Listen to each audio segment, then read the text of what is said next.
अस्सलाम वालेकुम dear students, friends and subscribers. Dear students, आज हमारा टॉपिक है टर्म्स ऑफ इंटरनेशनल रिलेशंस। तो आज के इस एपिसोड के अंदर जो है हम इंटरनेशनल रिलेशन से रिलेटेड मुख्तलिफ़ अहम नोयत की जो टर्म्स हैं उनका जो है वो ज़िक्र करेंगे और ये जानने की कोशिश करेंगे कि इंटरनेशनल रिलेशन के अंदर इन टर्म्स की अहमियत क्या है और इन टर्म्स का इस्तेमाल जो है वो मुख्तलिफ़ हवालों से किस तरह किया जाता है। आप देख रखे हैं हमारा YouTube channel political science with Nawaz Waraich, और political science with Nawaz Waraich की वसातत से आप हमारे political science, international relation, international law, international organisations और करंट पॉलिटिक्स के ऊपर जो है हमारे मुख्तलिफ़ एपिसोड्स हैं वो आप तक पहुंचते रहते हैं, और आपका कीमती फ़ीडबैक जो है उसकी मदद से जो है हम अपने नए वीडियो जो है तैयार करते हैं। हम आपसे तवक्को रखते हैं कि आप इस वीडियो के ऊपर भी अपना कीमती फ़ीडबैक ज़रूर देंगे ताकि नए वीडियो की तैयारी में हमें जो है रहनुमाई जो है वो हासिल हो सके। आइए इस वीडियो का आगाज़ करते हैं। आज का हमारा टॉपिक है important topics of international relations. तो आइए पहली जो टर्म है जो इस एपिसोड के अंदर शामिल की गई है डेट इज़ अनार्की। अनार्की जो है वो क्या है? Anarchy means lack of centralised authority या फिर the absence of an international authority is considered as anarchy. Dear students, आमतौर पे अनार्की जो है इस टर्म का इस्तेमाल जो है रियासती निज़ाम के अंदर होता है, किसी रियासत के अंदर किया जाता है। लेकिन यहाँ चूँकि हम इंटरनेशनल रिलेशन से मुतल्लिक़ मुख्तलिफ़ टर्म्स को वजाहत कर रखे हैं, तो यहाँ पे इस टर्म का जो इस्तेमाल है वो इंटरनेशनल रिलेशन या इंटरनेशनल सिस्टम के हवाले से भी किया जा रहा है। अनार्की जो है, पहले हम इसके लफ्ज़ी मानी को समझने की कोशिश करते हैं और फिर हम इसको देखेंगे कि इंटरनेशनल रिलेशन के अंदर इसका क्या मफ़हूम है। अनार्की जो है इसको उर्दू ज़बान में जो है नाराज़ियत जो है वो कहा जाता है। इसके लिए उर्दू ज़बान में कई मुख्तलिफ़ अल्फाज जो हैं वो इस्तेमाल होते हैं। नाराज़ियत भी इसको कहते हैं और तवैफ़ुल मलूकी भी जो है वो भी इसको कहा जाता है। तवैफ़ुल मलूकी भी नाराज़ियत को जो है वो कहा जाता है। तो नाराकी जो है दरअसल नाराज़ियत है, तवैफ़ुल मलूकी है, या आसान लफ्ज़ों में जो है नराकी से मुराद है बदनज़मी। गोया नराकी एक ऐसी हालत का नाम है जिसमें रियासत के अंदर जो है लॉ एंड आर्डर के मसाइल हों और बदनज़मी हो और उसमें लैक ऑफ गवर्नमेंट हो या लैक ऑफ इंस्टीट्यूशंस हों, तो रियासती अदारे जो हैं वो अपने फ़रज़ सर अंजाम देने में नाकाम हो चुके हों और कानून का नफाज जो है वो ना होने के बराबर हो, और वहाँ पे लोग जो हैं वो अपनी अपनी मर्ज़ी के मुताबिक जो है वो मामलात को चलाते हों जितनी जिसकी ताकत है, और कानून नाम की कोई चीज़ ना हो, तो ऐसी हालत को जो है अनार्की कहा जाता है या तवैफ़ुल मलूकी कहा जाता है। तो गोया anarchy means lack of centralised authority. किसी भी सिस्टम के अंदर जो है, चाहे वो रियासती निज़ाम हो या इंटरनेशनल सिस्टम हो, उसके अंदर किसी सेंट्रलाइज्ड अथॉरिटी का ना होना जिसकी तरफ से कवानीन बनाए जाते हों, कवानीन का नफाज किया जाता हो और इस बात का बंदोबस्त किया जाता हो कि मुख्तलिफ़ रियासतें जो हैं वो इन कवानीन के ऊपर अमल दरामद करती हैं या नहीं करती। जैसे इंटरनेशनल सिस्टम के अंदर जो है UN जो है वो एक ऐसा अदारा है जिसकी जनरल असम्बली, सिक्योरिटी काउंसिल और उसके जो बुनियादी इदारे हैं वो आलमी सतह के ऊपर जो है बैनुल-अक़वामी कवानीन की तश्कील और उनके ऊपर अमल दरामद के लिए मुख्तलिफ़ इक़दामात करते रहते हैं। तो अगर उन कवानीन के ऊपर जो है अमल दरामद ना होता हो, रियासतें उसकी परवाह ना करती हों, मनमर्जी करती हों, और फिर हम कहेंगे कि इंटरनेशनल सिस्टम के अंदर जो है कोई ऐसा अदारा मौजूद नहीं है जो इंटरनेशनल जो लॉस हैं उनके ऊपर अमल दरामद करवा सके, और हर रियासत जो है वो अपनी अपनी ताकत के मुताबिक अपनी अपनी मर्ज़ी के मुताबिक जो है वो मनमर्जी करती हो, तो फिर उस हालत को जो है इंटरनेशनल रिलेशन के अंदर जो है या इंटरनेशनल सिस्टम के अंदर जो है वो अनार्की की हालत कहा जाएगा। तो अनार्की का यहाँ मतलब होगा lack of centralised authority. The absence of an international authority is considered as anarchy, यानी किसी भी ये जो बैनुल-अक़वामी निज़ाम है, जो इंटरनेशनल सिस्टम है, इसके अंदर किसी अथॉरिटी का ना होना, ऐसी अथॉरिटी का ना होना जो कवानीन बनाने का अख्तियार रखती हो और कवानीन जो है नाफज करने का अख्तियार रखती हो, और अपने बनाए हुए कवानीन और नाफज करदा जो कवानीन हैं, जो इंटरनेशनल लॉज हैं, उनके ऊपर अमल दरामद जो है वो करवाने की अथॉरिटी ना रखती हो, या उसके पास इतनी ताकत ना हो कि रियासतों को मजबूर कर सके कि वो इन कवानीन का एहतराम करें, तो फिर ऐसी हालत को इंटरनेशनल सिस्टम के अंदर जो है अनार्की का नाम दिया जाएगा। अनार्की जो है बेसिकली एक पॉलिटिकल टर्म है, और इससे मुराद ये है कि कवानीन की अदम मौजूदगी, कवानीन के ऊपर अमल दरामद का ना होना, اور جو مختلف قانون ساز ادارے ہیں ان کا تعطل کا شکار ہو جانا، ان کا فنکشنل نہ ہونا، تو ریٹ آف گورنمنٹ جو ہے اس کو ختم ہو جانا، یا نو مینس رول کہا جا سکتا ہے۔ نو مینس رول جو ہے یعنی کوئی وہاں پہ رول نہ ہو، کوئی اتھارٹی نہ ہو، کوئی حکمانہ جو ہے وہ سسٹم نہ ہو۔ یہ نظریہ جو ہے دراصل حکومت کی حکمانہ جو اقدار ہیں، جو ویلیوز ہیں اور جو اس کے اختیارات ہیں، ایسی حالت جس میں حکومت کی حکمانہ اقدار پہ عمل نہ کیا جاتا ہو اور ان کو نظر انداز کیا جاتا ہو، اور حکومت کے اختیارات جو ہیں وہ غیر مؤثر ہو جائیں اور حکومت اپنی ریٹ قائم کرنے میں کامیاب جو ہے ناکام ہو جاتی ہو، تو ایسی حالت کو جو ہے وہ انارکی کی حالت کہا جاتا ہے۔ تو یہ نظریہ جو ہے اس کو جو لوگ اس نظریے کو فالو کرتے ہیں انارکی کو، ان کو انارکسٹ کہا جاتا ہے، یعنی نراجیت پسند۔ تو آئیے نیکسٹ دیکھتے ہیں۔ نیکسٹ ہمارے پاس نمبر 2 کون سی ہے؟ Balance of power. Balance of power جو ہے international system in which states enjoy relatively equal power.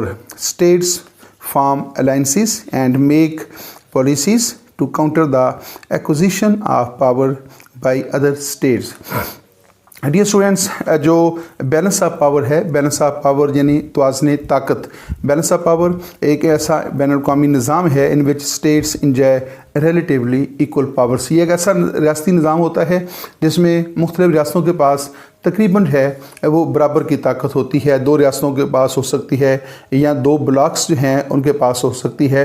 تو 2 بلاکس کے پاس یا 2 ریاستوں کے پاس طاقت کا متوازی ہو جانا جو ہے وہ بیلنس آف پاور کہلاتا ہے۔ بیلنس آف پاور کی مثال ترازو کے جو 2 پلڑے ہوتے ہیں ان کے برابر ہونا جو ہے، ایکولیبریم ان کے اندر ہونا جو ہے، یہ بھی بیلنس آف پاور کہلاتا ہے۔ یعنی بیلنس آف پاور ایک ایسی حالت ہے جس طرح کہ ترازو کے 2 پلڑے برابر ہوتے ہیں، اس طرح اگر ریاستوں کی دو ریاستوں کی طاقت جو ہے وہ برابر ہو جائے تو ایسی حالت کو انٹرنیشنل ریلیشن کے اندر بیلنس آف پاور کہا جاتا ہے۔ یہ بیلنس آف پاور جو ہے 2 ریاستوں کے درمیان بھی ڈیولپ ہو سکتا ہے، یا پھر 2 بلاکس کے درمیان بھی ہو سکتا ہے۔ جس طرح آفٹر سیکنڈ ورلڈ وار جو ہے دنیا 2 بڑے بلاکس میں تقسیم ہو گئی تھی، ایک امریکن بلاک تھا اور دوسرا جو ہے وہ سوویت یونین کا بلاک تھا۔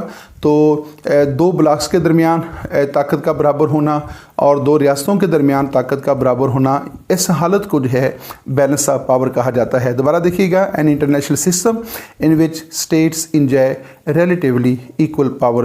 تو یہ ایک ایسا ریاستی نظام ہے جس میں ریاستیں جو ہیں وہ تقریباً کمپیریٹیولی جو ہے برابر طاقت رکھتی ہوں۔ تو status forms alliances and make policies to counter the acquisition of power by other states. تو ریاستیں کیا کرتی ہیں کہ ریاستیں بیلنس آف پاور کو قائم رکھنے کے لیے الائنسز بھی کرتی ہیں اور پھر مختلف پالیسیز بھی بناتی ہیں اور کاؤنٹر الائنس بھی جو ہے وہ قائم کرتی ہیں۔ جیسے امریکہ جو ہے اس نے آفٹر سیکنڈ ورلڈ وار جو ہے 1949 کو جو ہے نیٹو الائنس قائم کیا تھا، اور جس سے ریاستی نظام جو تھا، عالمی نظام جو تھا، اس میں بیلنس جو تھا وہ خطرے میں پڑ گیا تھا۔ تو پھر رشیا نے جو ہے 1955 کو جو ہے وارسا پیکٹ جو ہے وہ سائن کر کے اس نیٹو کو کاؤنٹر کرنے کی کوشش کی تھی۔ تو ریاستیں جو ہیں بیلنس آف پاور قائم کرنے کے لیے الائنسز بھی قائم کرتی ہیں، اور پھر دوسرا فریق جو ہوتا ہے وہ کاؤنٹر الائنس بھی قائم کرتا ہے تاکہ توازن جو ہے وہ قائم رہے۔ لیکن ڈیئر اسٹوڈنٹ، دلچسپ بات یہ ہے کہ انٹرنیشنل ریلیشن کے اندر جو ہے جب یہ کہا جاتا ہے کہ جب کوئی ریاست یہ کہتی ہے کہ اب بیلنس آف پاور قائم ہو گیا ہے، تو اس کا مطلب یہ ہوتا ہے، پریکٹیکلی اس کا مطلب یہ ہوتا ہے کہ پریکٹیکلی اس کی اپنی طاقت جو ہے دوسری ریاست کے مقابلے میں زیادہ ہوتی ہے۔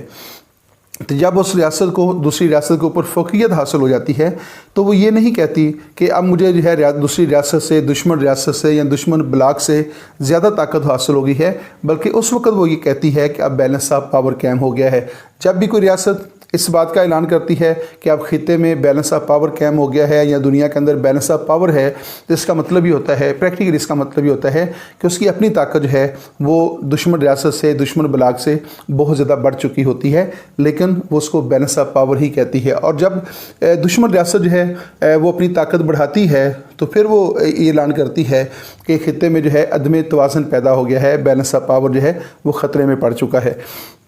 آئیے نیکسٹ دیکھتے ہیں، نمبر 2 ہمارے پاس ٹرم ہے by parlour system.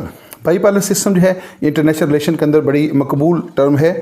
Bipolar system है, यूनिपोलर सिस्टम है और मल्टीपोलर सिस्टम है। तो आइए देखते हैं ये जो इंटरनेशनल रिलेशन के अंदर और इंटरनेशनल सिस्टम या इंटरनेशनल पॉलिटिक्स के अंदर जो है बाईपोलर सिस्टम क्या होता है। बाईपोलर सिस्टम जो है इसको उर्दू ज़ुबान में जो है आमतौर पे दो कुतबी निज़ाम कहा जाता है। इसको आप जो है वो इस तरह भी समझ सकते हैं, उर्दू ज़ुबान के अंदर इसको दो कुतबी निज़ाम कहा जाता है, bipolar system. An international system with two superpowers or two groups of states having relatively equal powers. तो एक ऐसा इंटरनेशनल सिस्टम जिसमें दो सुपर पावर हों, एक ऐसा आलमी निज़ाम जो है जिसमें दो सुपर पावर हों, ऐसे आलमी निज़ाम को जिसमें दो सुपर पावर हों उनको बाईपोलर सिस्टम कहता है। मैं इसमें थोड़ा सा और भी इजाफा करना चाहता हूं, और ऐसा आलमी निज़ाम जिसमें एक सुपर पावर हो उसको यूनिपोलर सिस्टम कहते हैं, और ऐसा आलमी निज़ाम जिसमें कम से कम तीन सुपर पावर हों या तीन से ज़्यादा जो है वो सुपर पावर हों उसको मल्टीपोलर सिस्टम कहते हैं। तो डियर स्टूडेंट्स दोबारा इसको देखिएगा, an international system with two superpowers or two groups of states having relatively equal powers. तो ये जो बैलेंस ऑफ पावर है ये जो बाईपोलर सिस्टम है, बाईपोलर सिस्टम जो है दो रियासतों के दरमियान, दो सुपर पावर इंडिविजुअल स्टेट्स के दरमियान भी हो सकता है, और बाईपोलर सिस्टम जो है ऐसे निज़ाम को भी कहते हैं जिसमें टू ग्रुप्स ऑफ स्टेट जो हैं, यानी दो ब्लॉक जो हैं आपस में जो है मद्दे मुकाबल हों, तो उस निज़ाम को भी बाईपोलर सिस्टम कहा जाता है। बाईपोलर सिस्टम जो है उसकी सबसे जो बड़ी मिसाल है वो कोल्ड वार है, जो कि दूसरी जंग अज़ीम के बाद 1945 में शुरू हुई थी, और उसमें ये जो कोल्ड वार है ये USSR, union of Soviet socialist republics, और यूएसए यानी यूनाइटेड स्टेट्स ऑफ अमेरिका के दरमियान ये कोल्ड वार शुरू हुई थी। कोल्ड वार से मुराद जो है अमेरिका और सोवियत यूनियन के दरमियान जो कशीदगी पैदा हो गई थी, और एक ऐसी कशीदगी थी जो जिससे ऐसे लग रहा था कि दुनिया बहुत जल्द जो है किसी भी वक्त जो है वो एक बहुत बड़ी आलमगीर जंग में तब्दील हो जाएगी। तो कशीदगी का वो जो माहौल है, जो strained relations between USA and USSR, that is called cold war. तो उस कोल्ड वार के दौरान जो है एक तरफ रशिया था एज ए सुपर पावर, और दूसरी तरफ जो है वो अमेरिका था एज ए सुपर पावर।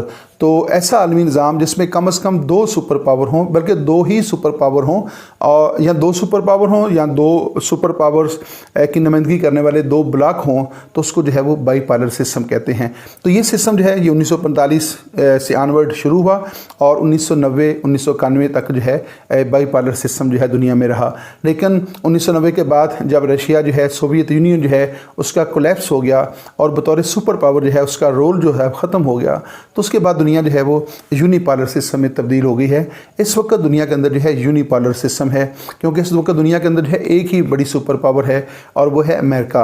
और अमेरिका जो है दुनिया की ऐसी सुपर पावर है कि जिसके मुकाबले में जो है 1990 के बाद कोई भी रियासत जो है वो उसके मुकाबले पे नहीं आ सकी।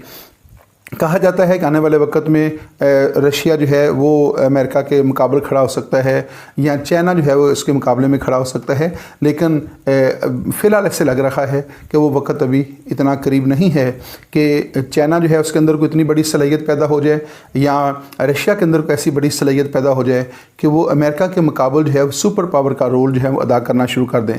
तो आइए देखते हैं कि ये कब तक जो है ये जो यूनिपोलर सिस्टम है यक कुतुबी निज़ाम कायम रहता है, और कौन इसके मुकाबले में आता है, इस चीज़ का फैसला जो है वो भी होना है। लेकिन हम यहाँ पे देखते हैं कि नेक्स्ट हमारे पास टर्म कौन सी है। नेक्स्ट हमारे पास टर्म है capital system, capitalism an economic system where the ownership of all means of production is in private hands. सरमाया दराना निज़ाम, कैपिटलिज्म से मुराद भी स्टूडेंट्स है सरमाया दराना निज़ाम। तो सरमाया दराना निज़ाम जो है ये दरअसल एक मुआशी निज़ाम है।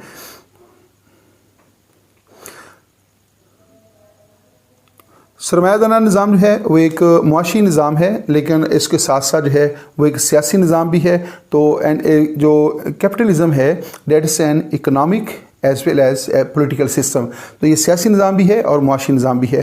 تو اکنامک سسٹم ہے where the ownership of all means of production. یہ ایک ایسا معاشی نظام ہے جس میں تمام جو ذرائع پیداوار ہوتے ہیں, مینز آف پروڈکشن ہوتے ہیں, چاہے وہ زمین کی شکل میں ہوں, وہ کارخانے کی شکل میں ہوں, وہ فیکٹری کی شکل میں ہوں, وہ کسی کارپوریشن کی شکل میں ہوں, وہ کسی ہاسپٹل کی شکل میں ہوں, وہ بزنس کی شکل میں ہوں, وہ کسی بھی شکل میں ہوں, تو تمام جو ذرائع پیداوار ہیں جن سے منافع حاصل ہوتا ہے, سرمایہ حاصل ہوتا ہے, وہ جو ہیں وہ پرائیویٹ ہینڈز کے اندر ہوتے ہیں. اس میں نجی ملکیت کا کنسیپٹ پایا جاتا ہے, پرائیویٹ پراپرٹی کا کنسیپٹ پایا جاتا ہے. جو انڈیویجول ہے اس کو یہ رائٹ حاصل ہوتا ہے کہ وہ ذاتی ملکیت رکھ سکتا ہے, اس کو وہ سیل کر سکتا ہے, اس سے وہ پرافٹ کما سکتا ہے, اور اس پرافٹ سے وہ اس پرافٹ کو اپنی مرضی کے مطابق جو ہے جہاں وہ مناسب سمجھے اس کو استعمال بھی کر سکتا ہے.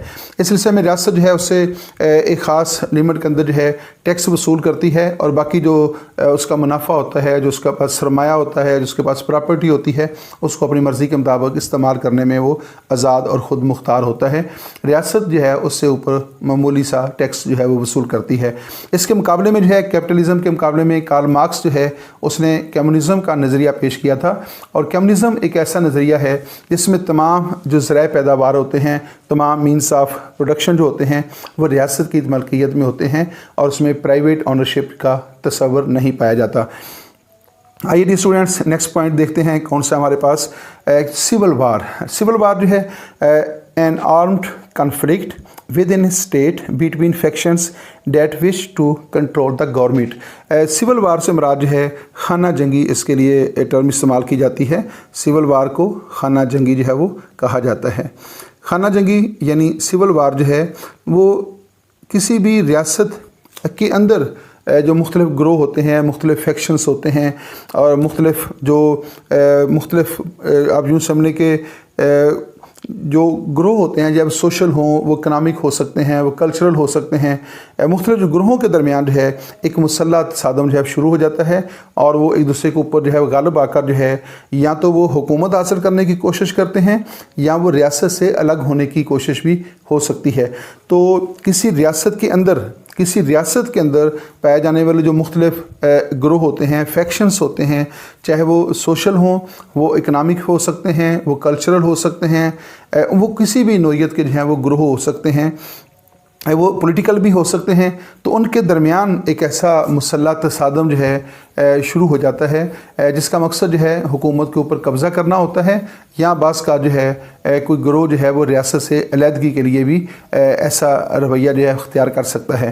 تو ریاست کے مختلف گروہوں کے درمیان ہونے والا جو مسلح تصادم ہوتا ہے, جس میں گروہ ایک دوسرے کے اوپر حاوی ہو کر جو ہے اقتدار حاصل کرنے کی کوشش کرتے ہیں, یا ریاست سے علیحدگی حاصل کرنے کی کوشش کرتے ہیں, تو ایسا مسلح تصادم جو ہے, آرمڈ کنفلکٹ جو ہے, جو ود ان اسٹیٹ ہوتا ہے between the different faction of the state, تو اس کو جو ہے وہ سول وار کہا جاتا ہے. امریکہ کے اندر جو ہے سول وار کی بہت ساری مختلف ملکوں کے اندر مثالیں ہیں. امریکہ میں ابراہم لنکن کا جو دور حکومت ہے جو 1860 کے اندر شروع ہوا تھا, وہاں جو ہے اس کے بعد 1860 سے لے کر یا 1861 سے لے کر 1865 تک کا جو دور ہے وہ امریکہ کے اندر جو ہے سول وار کا دور گنا جاتا ہے. 1865. تو اس دوران جو ہے امریکہ کے اندر مختلف جو ریاستیں تھیں, شمالی ریاستیں اور جنوبی ریاستیں جو ہیں, ان کے درمیان ایک سول وار شروع ہو گئی تھی, اور اس میں ابراہم لنکن جو ہے ان کے خلاف جو علیحدگی پسند ریاستیں تھیں یا جو غلامی کے حق میں ریاستیں تھیں, ان کے خلاف طاقت استعمال کر کے جو ہے اس خانہ جنگی کے اوپر جو ہے کنٹرول حاصل کیا تھا.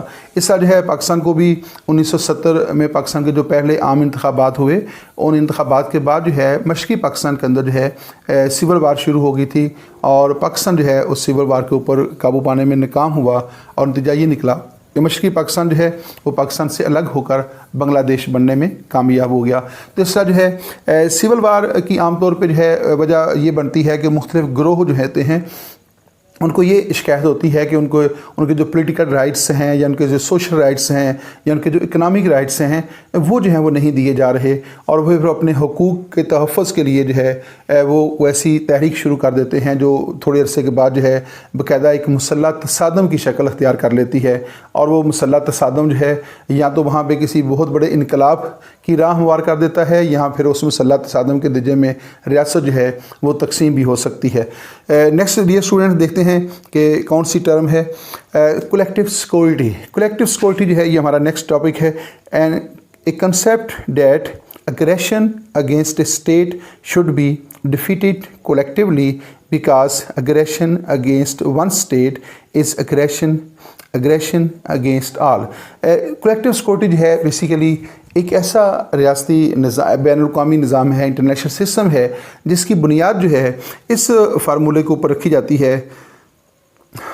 ये स्टूडेंट इसको कहते हैं one for all and all for one. जो कलेक्टिव सिक्योरिटी है, कलेक्टिव सिक्योरिटी यानी इज्तिमाई तहफ़्फ़ुज़ एक बैनुल-अक़वामी सिस्टम है और ये ऐसा सिस्टम है जिसकी बुनियाद जो है इस फार्मूले के ऊपर रखी जाती है, इस प्रिंसिपल के ऊपर रखी जाती है, one for all and all for one.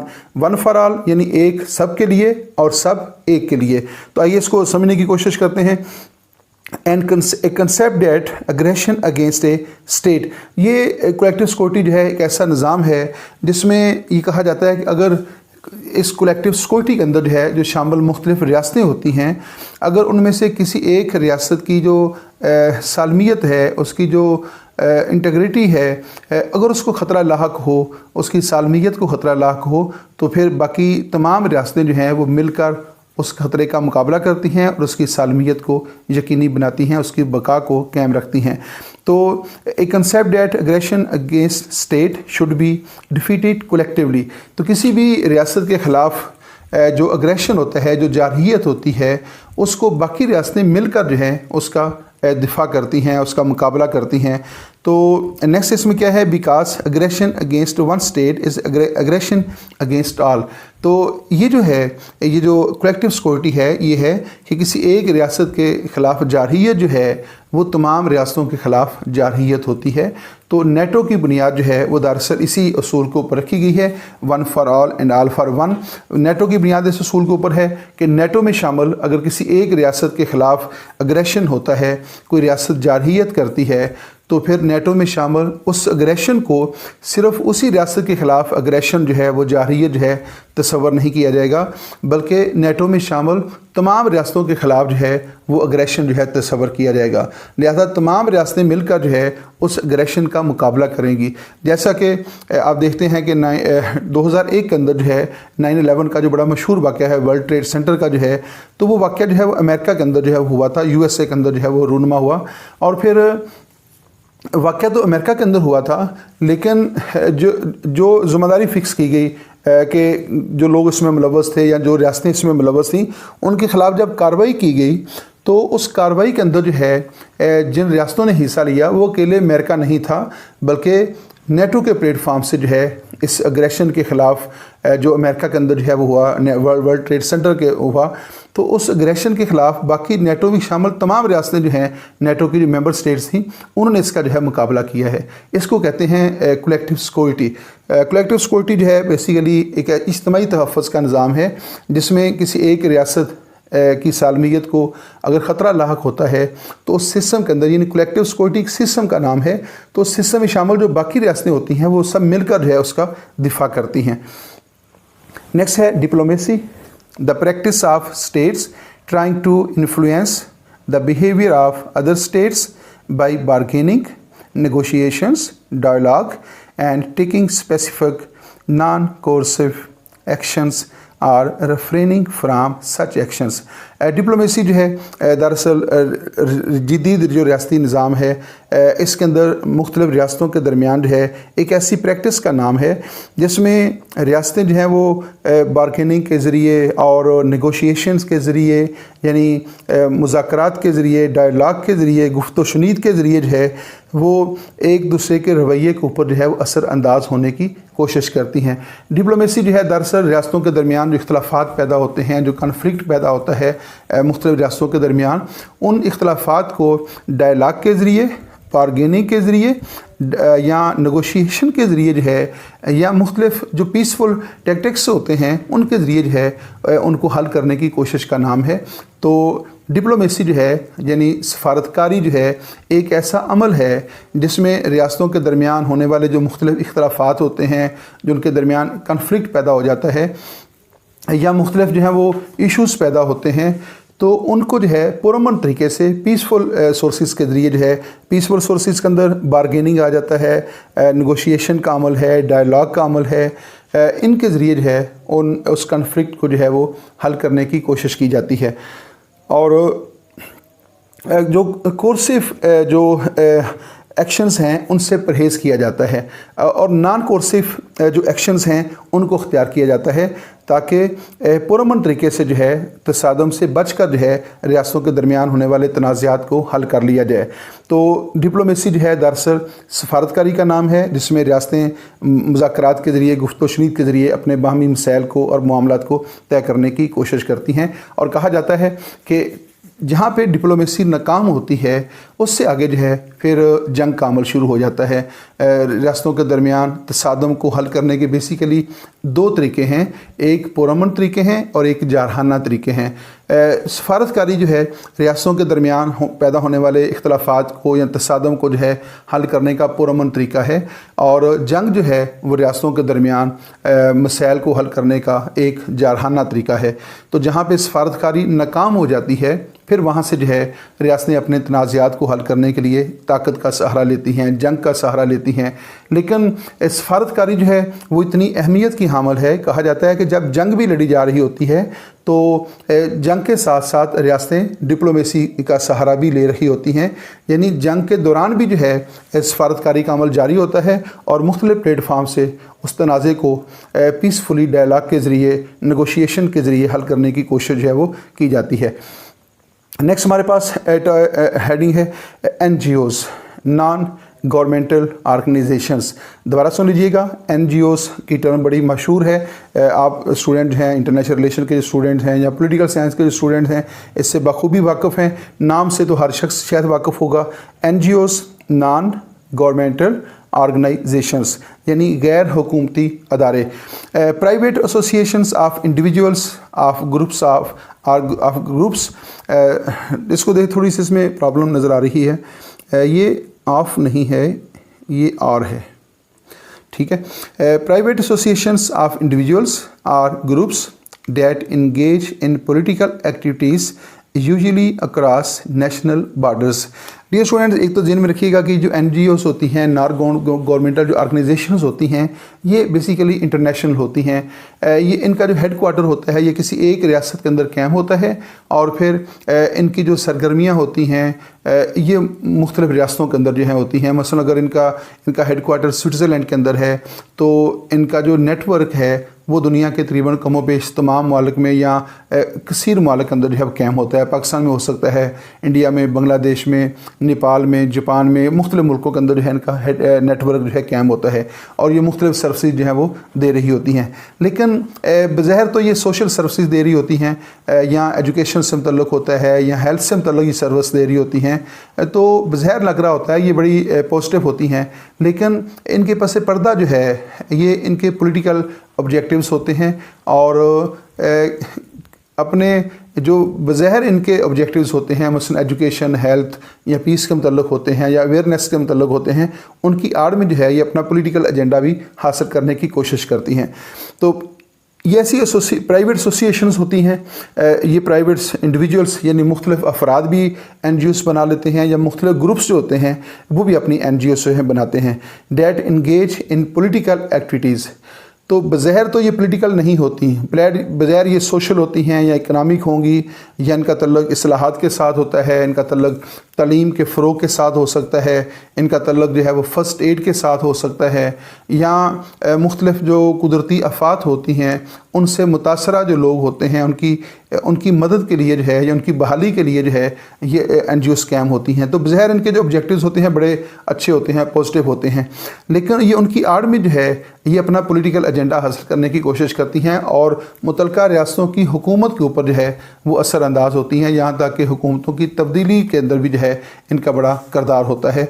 ये अपनी जो है पब्लिक ओपिनियन जो है उसको जो है वो उसके ऊपर असरअंदाज होती हैं, और अपने हक़ में जो है पब्लिक ओपिनियन जो है उसको तब्दील करने की भी कोशिश करती हैं। जी नेक्स्ट है नॉर्थ। बेसिकली ये clash between north and west یہ ٹرم ہے جس کو میں نے 2 حصوں میں تقسیم کیا ہے. جیسا کہ نیکسٹ آپ دیکھ رکھے ہیں یہ ہے ساؤتھ اور یہ ہے north. Clash between north and south. جنوب اور جو شمال، جنوب اور شمال میرے ذہن سے نکل گیا شمال.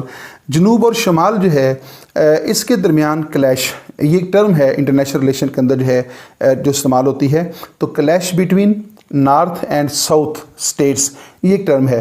تو چونکہ سلائیڈ کے اوپر جو ہے یہ دونوں کا اکٹھے آنا ذرا مشکل ہوتا ہے تو پھر میں نے الگ الگ اس کو بیان کیا. لیکن آپ اس کو ذہن میں رکھیے گا کہ جو یہ ٹرم بیسیکلی ہے وہ ہے clash between north and south. Clash between north and south جو ہے اس میں نارتھ میں کیا مراد ہے اور ساؤتھ سے کیا مراد ہے اس کو ہم ڈسکس کریں گے. نارتھ جو ہے اس ٹرم کے اندر جو نارتھ ہے وہ کیا ہے، یعنی شمال. Refers to the developed countries mostly in the north hemisphere including North America, European countries and Japan. اس ٹرم کے اندر نارتھ کنٹریز جو ہیں اس سے مراد وہ ترقی یافتہ ممالک ہیں، ڈیولپڈ کنٹریز ہیں جو نارتھ ہیمسفیئر میں واقع ہیں، جس میں نارتھ امریکہ کے شامل ہے، اور یورپین کنٹری جو ہیں وہ سارے کے سارے اس میں شامل ہیں، اور جاپان بھی اس میں جو ہے شامل ہے. جو ترقی یافتہ ممالک ہیں وہ نارتھ کہلاتے ہیں، اور جو ڈیولپنگ کنٹریز ہیں، جو پسماندہ ممالک ہیں، وہ ساؤتھ جو ہیں وہ شمار ہوتے ہیں. تو نیکسٹ بھی ہم دیکھتے ہیں ساؤتھ سے کیا مراد ہے، دا ڈیولپنگ کنٹریز. نارتھ سے مراد ہے ڈیولپڈ کنٹریز ترقی یافتہ، جس میں امریکہ، یورپ، جاپان اس لیول کے ممالک شامل ہیں. اور یہ سارے جو نارتھ کنٹریز ہیں یہ کیپٹلسٹ ہیں، اور یہاں پہ جو ہے وہ ویسٹرن ڈیموکریسی ہے، یعنی جو امریکن سسٹم ہے یا برٹش سسٹم ہے وہ وہاں پہ جو ہے پایا جاتا ہے. اور جو ڈیولپنگ کنٹریز ہیں of Africa, Latin America, southern Asia and generally located in the southern hemisphere. تو ساؤتھ سے مراد یہاں پہ ہے ڈیولپنگ کنٹریز جو کہ ترقی پذیر ممالک ہیں، یا وہ معاشی طور پہ، سیاسی طور پہ جو ہے عدم استحکام کا شکار رہتے ہیں، اور مختلف جو ہے وہ مسائل کا جو ہے ان کو سامنا کرنا پڑتا ہے. یہ ڈیولپنگ کنٹریز ہیں. کون سے؟ بر اعظم افریقہ کے جو ڈیولپنگ کنٹریز ہیں وہ اس سے مراد ہے.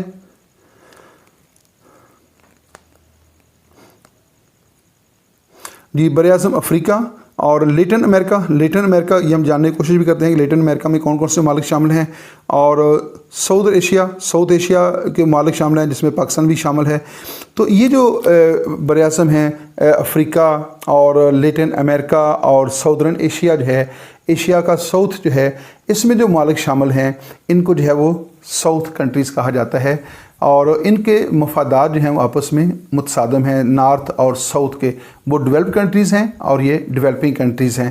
تو ڈیئر اسٹوڈنٹس، جہاں تک لیٹن امریکن کنٹریز کا تعلق ہے تو لیٹن امریکن کنٹریز کے اندر جو ہے ارجنٹائن شامل ہے، برازیل جو اس میں شامل ہے، پیرو ہے، چلی ہے، اور کولمبیا اس میں شامل ہے، میکسیکو اس میں شامل ہے، اور چھوٹے چھوٹے کیوبا جو ہے بڑا اہم ملک ہے. ماضی کے اندر جو ہے کولڈ وار کے دوران کیوبا کو بڑی اہمیت حاصل رہی، آج کل بھی اس کو بڑی اہمیت حاصل ہے، لیکن کولڈ وار کے دوران جو ہے رشیا کا ایک بہت بڑا یہ پارٹنر تھا، اور اس وجہ سے یہ ہمہ وقت جو ہے یہ کولڈ وار کے اوپر اثر انداز ہوتا رہتا تھا.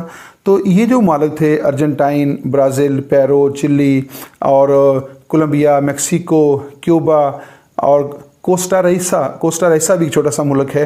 تو یہ جو ملک تھے یہ لیٹن امریکن کنٹریز جو ہیں وہ کہلاتے ہیں. ساؤتھ ایشیا جو ہے وہ آپ سب کو تو پتہ ہے کہ ہم ساؤتھ ایشیا میں رہتے ہیں. پاکستان ہے، انڈیا ہے، بنگلہ دیش ہے، سری لنکا ہے، نیپال ہے، اور بنگلہ دیش ہے، مالدیپ ہے. تو افغانستان کو بھی اب جو ہے وہ ساؤتھ ایشیا میں شامل کر لیا گیا ہے. تو یہ جو ملک ہیں ساؤتھ ایشیا کے اندر 8 ملک شامل ہیں جن کے ابھی میں نام بتا رہا تھا آپ کو. تو یہ جو ملک ہیں ان کو یہ ساؤتھ کی ٹرم جو ہے استعمال کی جاتی ہے. آپ دیکھ رہے تھے پولیٹیکل سائنس ود نواز وڈیج، یہ ہمارا یوٹیوب چینل ہے، اور یہاں پہ اس ویڈیو کا اختتام ہوتا ہے. اس میں ہم نے چند پولیٹیکل سائنس اور انٹرنیشنل ریلیشن سے جو ریلیونٹ مختلف ٹرمز ہیں ان کو جاننے کی کوشش کی ہے. یہاں پہ اس ویڈیو کا اختتام ہوتا ہے. اللہ حافظ. اپنا خیال رکھیے گا. اور اس صورتحال کے اندر جو ہے جب پاکستان جو ہے بہت بڑے کرائسس سے گزر رہا ہے، لیڈرشپ کا کرائسس ہے اور مختلف سیاسی مسائل کا ہم کو سامنا ہے، تو ہمیشہ اپنے آپ کو جو ہے پاکستان کے ساتھ اٹیچ رکھیے گا. کوئی ایسی بات نہیں کرنی چاہیے جو پاکستان کے مفادات کے خلاف ہو اور جس سے پاکستان کی عزت اور وقار جو ہے وہ متاثر ہوتی ہو. اور اپنی سوچ اور اپنی فکر کے مطابق جو ہے ہمیشہ پاکستان کے تحفظ کے لیے، پاکستان کی سالمیت کے لیے، پاکستان کے وقار، عزت کی سربلندی کے لیے جو ہے وہ ہمیں سب لوگوں کو کام کرنا چاہیے۔ اور یہ جو سیاسی معاملات ہوتے ہیں ان کے اندر جو ہے بھی اپنا مثبت کردار جو ہے وہ ادا کرتے رہنا چاہیے، تاکہ معاشرے کے اندر جو ہے فکری انتشار پیدا نہ ہو اور بد نظمی پیدا نہ ہو۔ جہاں جتنا ہم رول ادا کر سکتے ہیں ہمیں لازمی طور پہ جو ہے اپنا کردار جو ہے ادا کرنا چاہیے۔ ہم جو بھی بات کرتے ہیں وہ بات ہوا میں ضائع نہیں ہوتی، اس کا اثر ہوتا ہے، ہر شخص کا اپنا اثر و رسوخ ہوتا ہے۔ تو جب ہم کوئی بات کرتے ہیں تو لازمی طور پہ جو ہے وہ معاشرے کے اوپر جو ہے اثر انداز ہو رہی ہوتی ہے۔ اس لیے جو ہے ہمیشہ پازیٹیو رہنا چاہیے، پاکستان کی عزت اور وقار کے خلاف کوئی بات نہیں کرنی چاہیے، اور ہمیشہ جو ہے ایسا کام کرنا چاہیے، ایسی بات کرنی چاہیے جس سے پاکستان کو استحکام حاصل ہو اور پاکستان کی عزت اور وقار میں اضافہ ہو۔ اور یہ دعا بھی کرتے رہنا چاہیے کہ ہمیں اچھی لیڈرشپ ملے، ذمہ دار لیڈرشپ ملے، اور صرف دعاؤں کے اوپر نہیں رہنا چاہیے، جہاں پہ ہمیں موقع ملے ہمیں اس کے لیے اپنا کردار بھی ادا کرنا ہوگا، عملی کوشش بھی کرنا ہوگی۔ اجازت دیجیے گا، اللہ حافظ۔